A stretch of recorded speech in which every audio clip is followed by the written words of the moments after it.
அன்பான இனிய பெரிய உறவுகளே, தயவு செய்து நான் ஒரே ஒரு விஷயத்தை ஷார்ட் அண்ட் ஸ்வீட்டாக போடணும் அப்படின்னு நான் நினைக்கிறேன். நிறைய பேர் அரளியை கொண்டு போய் கொடுத்தாக்கா என்ன சொல்கிற இது நடந்துடும் அது நடந்துரும்னு சொல்கிறாங்க. அதெல்லாம் முக்கால்வாசிங்கிறத விட முழுசாகவே அது அத்தனையும் போய் சரிங்களா. இறைவனுக்கு கொடுக்க வேண்டிய மலர்கள்னால் மல்லி, முல்லை, இது செம்பக மலர், அப்புறம் இது நம்ம மருகு, இந்த மாதிரி வாசனை திரவியமாக இருக்கக்கூடியது. ஒரு தண்ணியில் விழுந்தாலும் கூட விஷம் பரவாதது. ஆனால் அதே அரளிக்கு விஷம் அதிகமாக இருக்குது. தயவு செய்து அரளி அதிகமாக கொடுக்கும்போது அங்கே இருக்கிற தீர்த்தங்களில் கூட அந்த விஷம் பரவறதுக்கான வாய்ப்பு நிறையா இருக்குது. அதை நீங்கள் அள்ளி குடிக்கிறீங்க, திடீர்னு ஒரு 4 நாளில் உங்களுக்கு எடுத்தோடனே அது உடம்பு சரியில்லாமல் ஆகாது. கொஞ்சம் கொஞ்சமாக ஸ்லோ பாய்சன் மாதிரி அங்கே உங்களுக்கு அந்த உடம்புல அந்த விஷம் தங்கி வேறு விதமான விபரீதங்கள் ஏற்படுறதுக்கான சான்சஸ் நிறையா இருக்குது.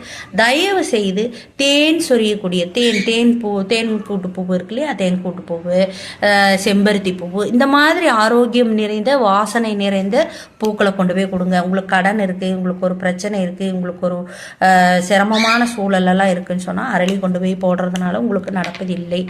நம்மளுடைய வேண்டுதல்களினுடைய விஷயங்களும் நம்ம செய்த கர்மாக்களின் விஷயங்களும் அதில் நிறைய இருக்குது. சில புரிதலோடு கொண்டு போய் வாசனை மலர்களை இறைவனுக்கு கொடுங்க. வாசனை மலர்கள் தோலுக்கு சாத்துங்க. வாசனை மலர் நம்ம ஏன் மாலை கட்டும்போது குறிப்பிட்ட பூவை வச்சு மாலை கட்டுறோம், அதில் தேன் சொரியும். சித்த நேரத்துக்குள்ள அதில் ஒரு 20 வண்டு சுற்றிட்டு இருக்கும், தேன் வண்டு. அதே நீங்கள் அரளியை கொண்டு போய் வச்சு பாருங்கள், அந்த அரளியில் ஒரு சின்ன எறும்பு கூட ஊறாது.